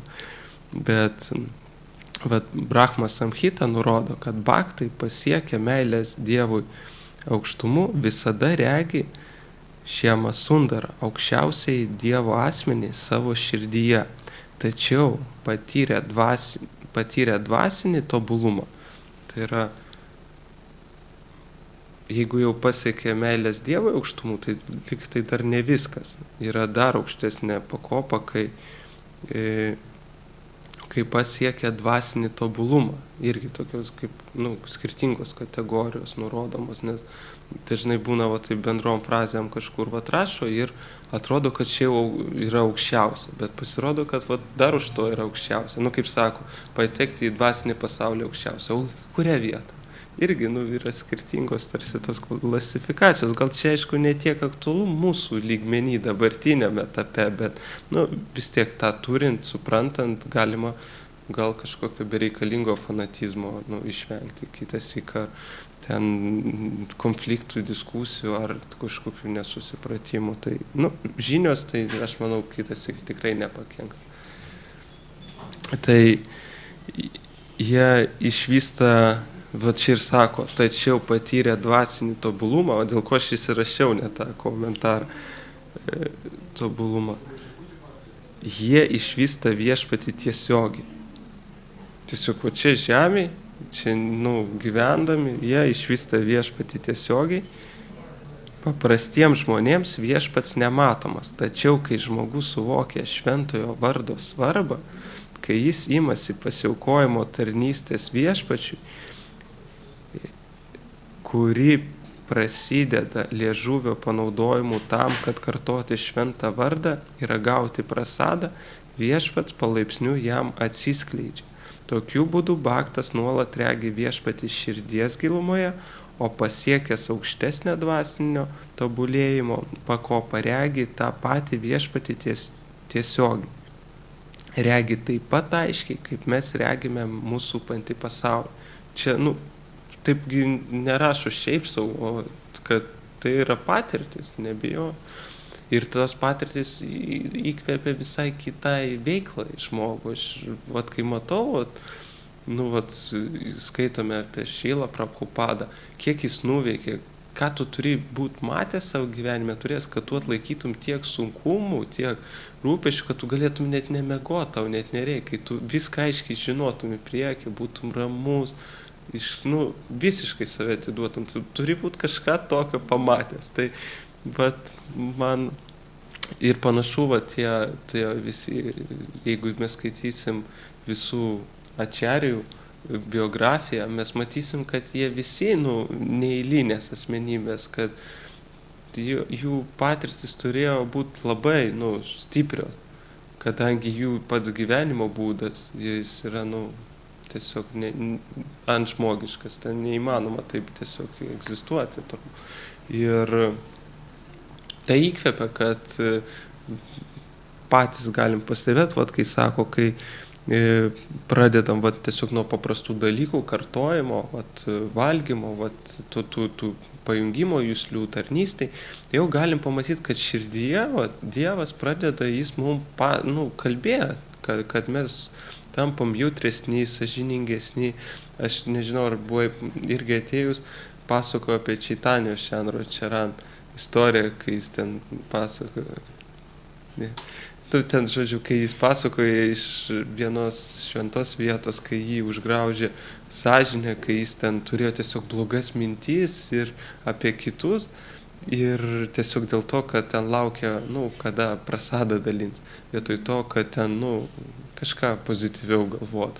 Kai tik tai pamatė šalia kito atsidavusio, teigiamą pavyzdį. Nu, tai tiesiog pats Dievas įkvepia mus kažkokiom kitom mintim, kitai gyvenimo kokybė. Ir jeigu mes tą jau atkreipiam dėmesį, mes galim suprast, kad tai ir yra ta malonė.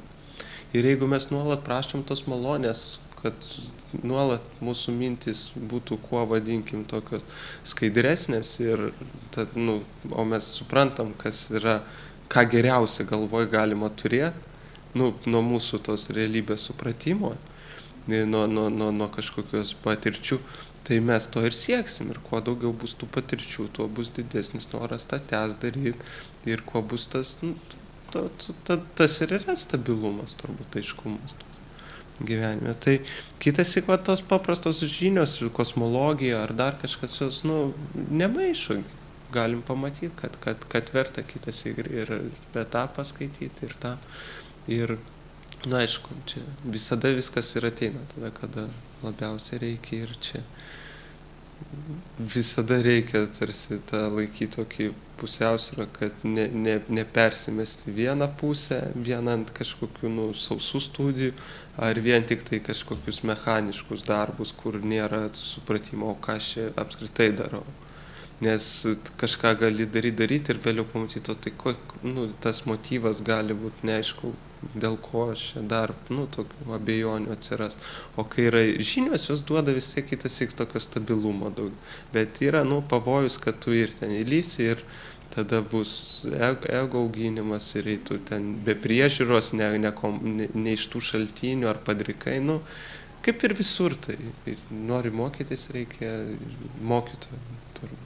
Tai, bet dar turbūt reikia mokytis, kol dar suprasi, kad reikia mokytojo, kad tas dar iki galo daeitų, kaip sakant. Bet čia ir malonė. Kai mums jau atsiranda mintis, kai mes suprantam, kad mes čia patys labai čia nieko nepergudrausim ir kad visgi verta pasitikėti autoritetais ir kad tai neveltui tas procesas sugalvotas, išrastas.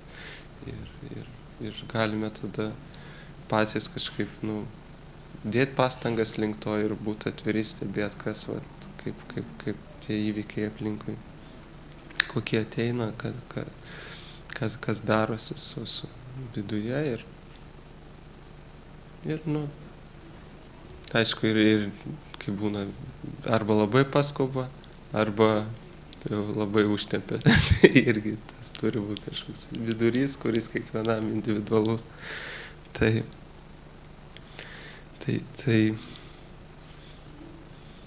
gal kažkokių momentų daugiau, kas galėtų būti įdomu ar ką užklausti. Čia labiau toks buvo, kas bandymas prieiti ir pagvildenti tą aukščiausią tobulumo tokį momentą ir kad yra ta visgi tokia vedinė kosmologija, tam tikra sandara, bet čia labiau įvadas, ten aišku galima kalbėti labai, gilintis, smulkintis, ten visas ir inkarnacijas, ir tam materialiam pasauliui, kokios ten tos planetos ir...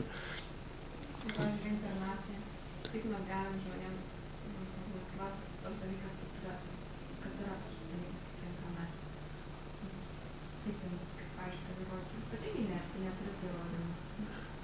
Jeigu tu sakai, tu net prisiminsi, savo praeitus gyvenimus, bet ar patikės kas nors? Tu net jeigu prisiminsi jų gyvenimus ir pasakysi, kas aš buvau su tais žmonėmis. Tai kitas, aišku, net ir daug ten, pavyzdžiui, žmonių, kurie sako, kitam gyvenime, bet realiai, nieks nežinai, nežinai, tik tiki, kad tu galbūt žinai, kad tai nėra viskas materialu, kad kažkas yra tokio dar daugiau negu tik materija. Nežinai, ar tu gimsi ar negimsi kitam gyvenimui, ta prasme, įrodymų nėra. Ai, kad dėl kito gyvenimo? Dėl kito gyvenimo, tai, sako, baktas ir nesuka savo galvos, jis galvoja, jeigu dabar tarnauju, ir vėliau reikės. Ne, taigi užtenka, Bhagavad Gita tam ir yra, kad suprasti, kad mes nesam kūnai, o esame sielos. Tiesiog mes tą pamirštam dažnai. Bet jeigu taip dažniau prisiminti, tai ir užtenka. tiesiog vėl dėl to išlaikymo. Nes jeigu mes, kai tapatinam su kūnu, tai prasideda tada įsiskaudinimai, dar kažkas, tai toks, nu, dideli ten nusivylimai kažkokie, tai ar savigraužos. O iš tos sielos perspektyvos tai viskas daug ramiau, paprasčiau. Bet čia irgi gali būti labai pavojus, toks impersonalistinis. Nu, aš siela, aš savo gerai ir man gerai ir viskas.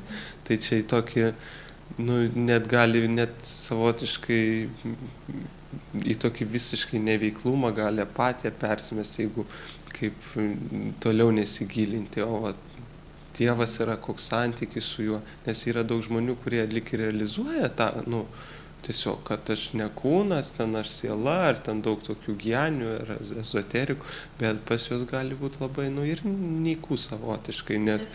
O, realizuoja, kad siela, bet nerealizuoja savo santykį. jo, arba net ne kad siela, o subtilus koks kūnas, ten būna įvairių, kurie ten užsiema ten kokiais ten išėjimais iš grubiojo kūno.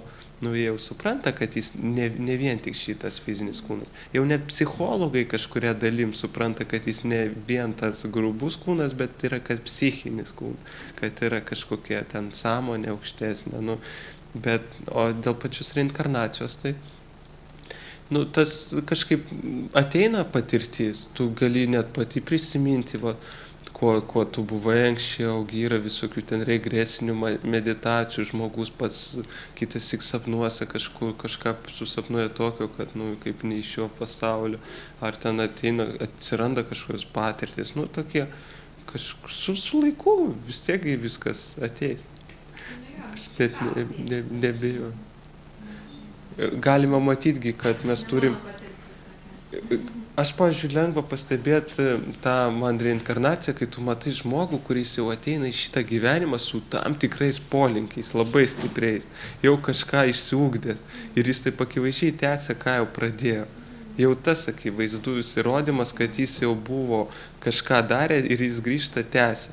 Taip pat santykiai su žmonėm. Tu su vienu žmogum jau matai, kad tu turi kažkokį ryšį, su kitu visiškai ne. Kodėl tu, nu, gyveni tam tikroje vietoje, ne kitoje irgi. Yra tam tikri niuansai, kuriuos galima taip išmastyti, tiesiog pastebėti. Ir, pavyzdžiui, astrologija aiškina, yra tas net mokslas, kuris ten pasako, kuo tu buvai praeitą gyvenimą. Ten tiesiog iš žvaigždžių pagal tavo gimimo datą. Ir dabar, pavyzdžiui, kokios planetos tave už ką veikia, taip ar kitaip. Tai yra tas mokslas, bet, nu, kiek jis tiesiog kaip mokslas, kaip matematika dabar mokėtum, taip ta tik. Mūsų kultūrai tas nėra taip išvystyta, nėra tiek kvalifikuotų specialistų ir tiek, bet tai irgi nėra, nu, vadinkim, ta Krišnos sąmonė. Tai mus gali tiesiog užhipnotizuoti tam pačiam tokiam, nu, aš daug žinau ir man gerai čia. Aš čia savo susikursiu tokį rojų. Nu, čia galima sakyti net tokia demoniška savotiškai mąstysena. Ir ta tokia būsena pavojinga. Net pusdieviai, vat aš irgi turėjau ten posmą išsirašęs, norėjau paskaityti, gerai, kad priimti. Irgi meldžiasi, kad jie gimtų žemėje. Tiesiog, kad gimtų žemėje ir galėtų čia tiesiog, ta prasme, praktikuoti ir tai yra labai dėkinga pozicija, nes pas mus nei tų rūpesčių labai jau daug, nei tų malonumų labai daug. Mes, nu, nepersimesim į vieną tą pusę, kaip, pavyzdžiui, apatinėse tose planetose, jie gal ir norėtų praktikuoti ir neždys iš čia, bet laiko ir jų jūslės tokios stiprios, kad jie negali tiesiog jų suvaldyti ir tas laikas, nu, sąlygos tos kūnos labai stipriai spaudžia. O dangui tai iš vis, nu, ir taip gerai. Kam čia dar ko norėt, nu. Dėl to ir pas mus gyvenime nutinka įvairiausių kuriozų, kurie mus priverčia Dievo šauktis dažniausiai. Ar ten permastyti kažkaip tą sąmonę kilstelt, ką aš taip darau, nu, susimastyti. Nu, to streso, kodėl aš ten stresuoju. Nu, tokį, tu priverstas save pažinti ir tą Dievą. Ir jeigu jau tą vis tiek, nu, gauni malonę, tu jau supranti, nu, tu vėliau ir kitaip nelabai gyventi galėsi, nu, toks savotiškai. tos žinios, nu, išlaisvina, ne, kaip sako. Gali ir pamiršti. Nu tai, Labai, gali vėl. nu taip, čia yra tas toks netgi labai pavyzdys, kai žmonės, kurie, vadinkim, tokie, bando tą sąžinę slopinti. Nu, ir kažkokia veikla užsiema ten, pavyzdžiui, užgerinėja tą sąžinę, kol galų gale, nu, jį visai atsijungia ten. Bet taip pilnumo jį, nu, pas visus veikia. Net žmonės, nu, jie visi jaučia dar kažką, tik tai tas jautrumas skiriasi. Ir tiesiog, na, Dievas, jis visiems padeda ir visose būtybėse yra. O tiesiog, kai mes jau patys pradedam siekti jau sąmoningai ir tarnauti Krišnai, tai jau sako, jau ne Paramatma mūsų saugo. Ir jau, o mes jau tampam paties Krišnos jau jurisdikcijai. Nu, bet kuriam čia etape visas tas prasideda, kai nu, čia jau turbūt jau ne gūnų veikla yra. Nu, bet čia dar gal atskirai, kada pagvildensim išsamiau tas temas. Jo, galima pasitikrinti dažnai, ten gali dienai dviem, o taip, o visam gyvenimui ir taip matai, kad nu, nėra paprasta, kad tikrai tie prisirišimai, jie yra ir juos parodo svarbiausia. Tai irgi yra, manau, nu, malonė. Nes taip gyventum ir nesuprastum kitas iki, kiek tu prisirišęs prie tų ar tų idėjų. Prisirišę, tai nesugyvenos ir gerai. Nu, tai. Mažiausiai tą prisirišę. Ja. Nu, tai procesas veikia, tęsti ir būti, man tai įkvėpia, sakau, nueini, matai žmonės, kurie praktikuoja, kitas tik save ten graužia, dar kažko, o tu žiūri juos ir, nu, atrodo, nu, vau, kaip jėga, kad man taip ten ar dar kažkas ir galvoju, nu, tokias mintis gerai ir tada matai, kad, nu, kažkaip kitaip yra, jeigu tą leidžia pamatyti. Tai gal dar koks klausimas? Mintis kokia? Štai mes. Man čia buvo tokia prieš tai, kaip tarnystė, kad reikia daryti tai, ką nori, ar ne, berods? Ir klausimas, čia galbūt pradžioj, ne, taip reikia, daryti tai, kas tau patinka. Ne, kas tau patinka. Nu, gal ne visai tai, bet, nu. Kažkas į tą temą buvo paliesta. Man kažkaip visą užkliūna, kiek reikia daryti tai, kas tau patinka, kiek tu turi daryti tai, ką tavęs prašo, iš tavęs nori. Man visai per tos neatsakytas klausimas. Nu, kaip atsakytas, bet visą laiką taip pat užkabina. Kažkokių priežasčių. Gal ne tiek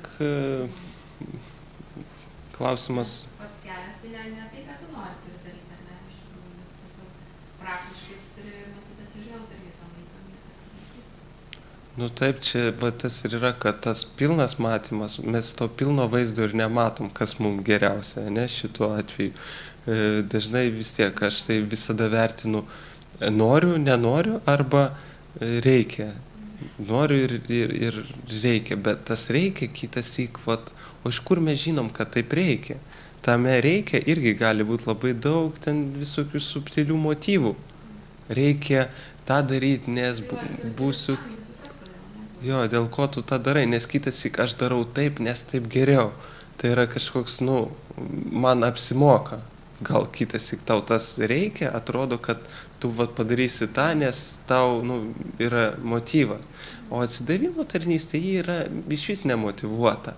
Taip jau, nu, iš esmės. O tas noriu yra pavojus, nu, nes noriu, tai kūnas dažniausiai ir nori, kad jam būtų geriau. Grinai tų malonumų jis vaikos. Tai jeigu tu savy tuos motyvus jau atseki, Tai tu gali pamatyti, jeigu aš šitą darau vien dėl to, kad man pačiai tiesiog, fan ir tiek. Ir nuo to niekam nei naudos, nei mano ta dvasinis gyvenimas nuo to neauga, netobulėja, tai manęs neįkvėpia daugiau tarnauti, ar aš man Dievas nuo to įdomesnis nepasidaro, tai gal kažkas ir negerai. Bet jeigu tu tą tarnauji ir to pasekoje tu pikta ant viso pasaulio, tai irgi negerai.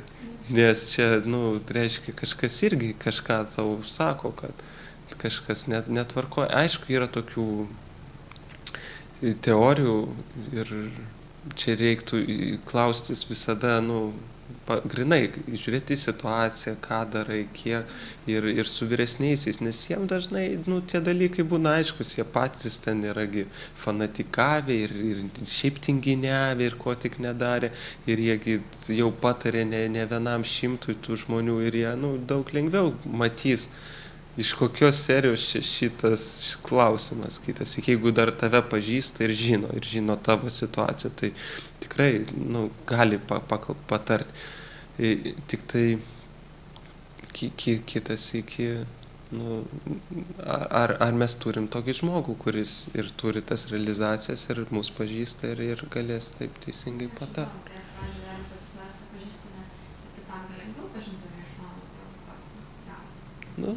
Gal jis jau tas klases praėjo, tas pamokas išmoko panašiai. Nežinau, yra tarkim ir taip, kaip čia tikrai yra taip, tikrai nežinai kartais. Būna, pavyzdžiui, nenori tarnystės. Ir nori, bet, pavyzdžiui, koks nors. Ir tu žinai, kad yra priežastis kelios ir jos taip skirtingos ir kažkaip sunku. Ir gal abi teisingos, ar ne? Tai jo. Kurią reikia, nes vieną, pavyzdžiui, jeigu tu supranti tą motyvą, tai kodėl turėtum nedaryti ir yra motyvas, kodėl turėtum daryti. Ir jos abi teisingos ir nežinai, kuri ten. Atrodo, aš labai pažįstamas jausmas ir taip atrodo gerai. Ir, vat kaip iš tikrųjų pasielgt, vat tas ir yra, vat kai tu tikrai, vat nuoširdžiai, vat tada galigi ir turi progą ir melstis, ir pasitikrinti savo ryšį, savo, būseną, vat. Ir čia ir yra tas nuoširdumas, kai tu tikrai bandai, man atrodo, vat čia ir tas dvasinis gyvenimas, kai tu nuolatiniai toj būsenoj ir tu stengiasi, kad tavo tas, vadinkim, ta banga, ta stotis, kurią tu kaip siųstuvas bandai sugauti, kad ji netraškėtų, kad tu nuolat ir suprastum, ką tu turi daryti ir kokia yra Dievo valia. Ir vieno mokytojo atsimenu tokį įžvalgą, įsivaizduokit tokį pasaulį, kur visi elgiasi ir supranta, ko nori Dievas, tą akimirką ir būtent tą, ką reikia daryti. Ir taip gyvena, tokia visuomenė, tokį pasaulį. Tai tas mums lengviau, kai mes žinom, pavyzdžiui, ką jis palikęs raštuose, kokie yra nurodymai ir kaip, pavyzdžiui, daug mokytojų klausai, dvasinių mokytojų, tai vėliau pradeda kažkokie ateiti atsakymai iš tenai. Bent jau pas mane tai būna, kad tai kažkokie klausimai ateina. Kažkuriais, matosi, kad dar, galbūt tie uždaviniai dar yra ne mano kalibrui, kad reikia gal daugiau tos dvasinės stiprybės, daugiau tos tokios ir tos ramybės, ir pasitikėjimo, ir paties kažkokio tokio sąmoningesnio tokio. Galbūt ateina atsakymą, tu galvoji, pavyzdžiui, nereikia daugiau sudavimo tada, ne, tu reikalauji. Tu galvoji, aš galiu daug duoti, tada toks ateina kitas klausimas. Ir taip klausimai, arba, pavyzdžiui, jo, kartais irgi medituoja ir ateina tie atsakymai, supranti, jo, bet taip ir yra, taip ir nori, taip ir darysi. Net kad ir, tarkim, sakau, tai būna ateina atsakymas, bet tada aš vėl dar tik klausimas, čia matyt tas spekuliacijos, arba šiaip tiesiog įimas gilin, nežinau. Vis tiek mažai gyvena. Tai tada reikia klausimų, tu autoritetą, arba ko pasakyti. Tada padėtų apsispręsti. Tai. Nes vieni yra tokie, klausimai tikrai bus gyvenime, kai jie tokie esminiai ir ten kitas nuspręsti irgi nėra paprasta. Ja. Taip, kad čia, nu, tokių ir apskritai, vadinkim, nėra tokių labai jau aiškių nurodymų, ką daryti kiekvienoje tokioje situacijoje. Yra tik tai, nu, kaip ir Šrila Prabhupada, tai jisgi paliko visas šitą mokslą, nu, milijonam žmonių. Tai ir tai, kiek yra knygų, kiek visko, ir viskas, nu, taip vadinkim, apibendrinta. Bet dar yra kiek knygų daug, kiek atskirai ten, pavyzdžiui, mokslas apie šventus vardus, kiek prirašyta, arba ten kaip lankyti šventas vietas. Nu ir kiekvienas tas, vadinkim, taip, skyrius ar kažkokia dalis, ar ten santykiai, ar, nu, net imkim, viskas yra dar kaip išskleista, kiek daug ir platu. Ir, nu, irgi ne veltui turbūt, nes yra poreikis. O kitas žmogus, jam viskas, vat, kaip tas prieš tai klausimas dėl reinkarnacijos. Jis gimsta, jis vat, dvasiškai, nu, jis viską žino, pas jį va, tas ryšys jau taip sukalibruotas, jis gyvena ir jam tie dalykai labai natūraliai dėliojasi. Pas jį jau tas šradha, tas tikėjimas, jis labai natūralus. Jam tų įraštų daug nereikia, jis ten gal porą žino esminių tų momentų ir jam pilnai užtenka. Ir matosi, kad jo gyvenimas lipdosi tvarkingai ir jis įkvepia ir tarnauja ir, nu, viskas labai sklandžiai veikia. O kitam žmogui tikrai reikia daugiau pastangų įdėti.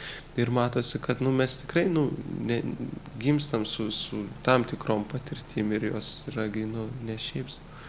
Tai čia vat, galbūt vat, galima pamatyti, kad gal kažkurie klausimai va, tau yra, nu, nauji, tu tik šitą gyvenimą juos pradedi spręsti, ten ar santykiai, ar darbas, ar net galbūt ten, vadinkim, nu, kažkokios savybės.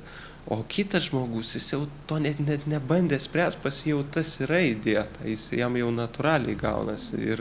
Ir vat, tą atkreipiant dėmesį, vat, tikrai kitassyk vat, paklausė, atrodo, nu, iš kur jis žinos, o kitassyk jis labai gražiai pasako ir taip bam, op. Arba jis net gali kitassyk ir ne dvasinę praktiką net neužsiema, o žmogus jis jau turi tą patirtį, tik jis pats dar to nežino, pats, nu, Dievas per jį pašneka. Ir, nu, būt tiesiog tokiam sąmoningai atviram, ne taip, kad viską sugert, bet ir supras, kas vyksta. Nu, čia irgi tokios temos, kad tu, vat, kai gauni tokių panašių klausimų, tada supranti, kiek iš tikro, nu, nežinai, kiek viskas yra. Nu, tai viskas iš įdomu. Ir įdomu. Kartais taip milijoną klausimų kyla, kad aš vis nesakymas. O tas, o kodėl? Tas skaitas ir o. Taip įdomu. Ir, pavyzdžiui, suprantai, kad čia viskai tas toks mokslas, vien karto šventą vardą. Pažint save, bet net savęs nepažint, supranti, tiek viską naujo ten. Tai tikrai mokslas. Ne.